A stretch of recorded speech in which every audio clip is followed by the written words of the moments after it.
So, nandito na naman tayo sa ating kitchen kung paano magluto ng soup. Yan guys, ito na po yung mga sangkap guys. Meron tayong pork bone na bibili ko lang. Bili ko nito is nasa 30 plus $35. Ito ay fish maw to guys. Fish maw. Is bilihan ng mga dry. And ganito yun ano lang siya. $13. Ayan. Alam niyo yan guys. Kung makita niyo yan. So, hindi nawawala to guys. Parang sikreto to sa soup. Ayan, meron tayong corn, carrot, and coconut. Ito yung, ang ginamit ko ay fresh siya guys. Meron din naman tong dried, pero mas gusto ko yung fresh.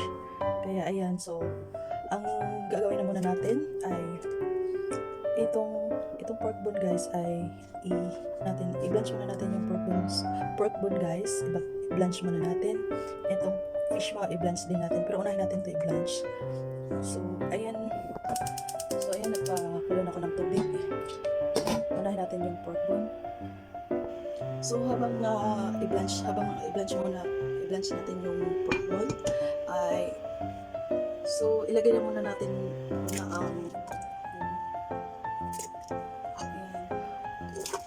yan na muna unahin natin guys. Coconut.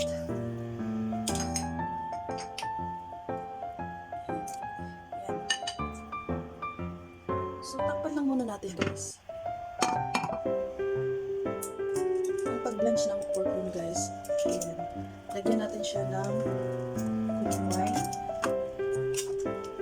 para matanggal yung mga lansa. Guys. So, ayan na. Antayin lang natin siya na kumulo at lumitaw yung mga bubbles.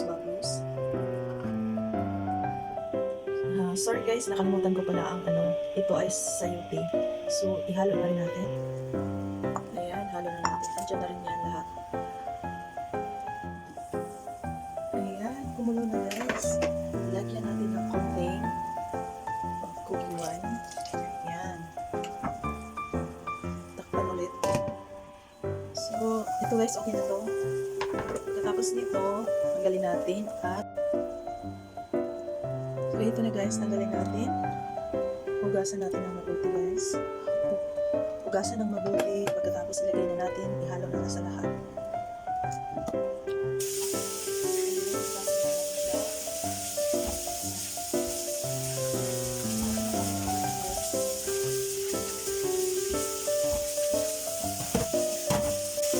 So, ito na nga, ihalo na natin. So, ito na ang mix natin iba-blanch ng fish maw. Meron tayong ginger and spring onion. Yan ay pangpawalan ng lansa guys. So, ayan, nagpakulo na nga ako. Ayan, hindi na. Kunti lang ang lagay kong tubig guys kasi hindi naman tong fish maw ay matagal pakuluan. Saglit lang siya.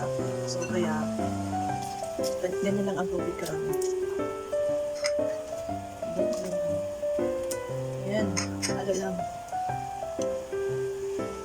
Tapos lagyan natin ng cooking wine.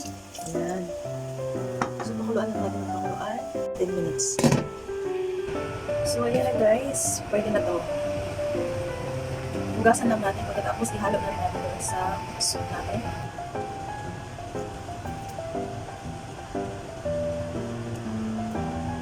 So, ayan na. Nahugasan na natin. Ayan. So, ihalo na natin lahat. So, ang dami guys.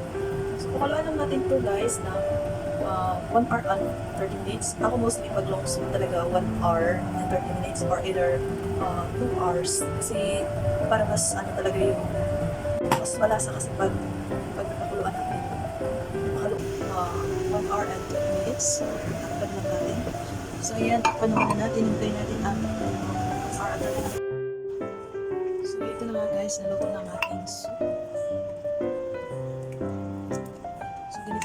Kasimple guys, so ang dali lang.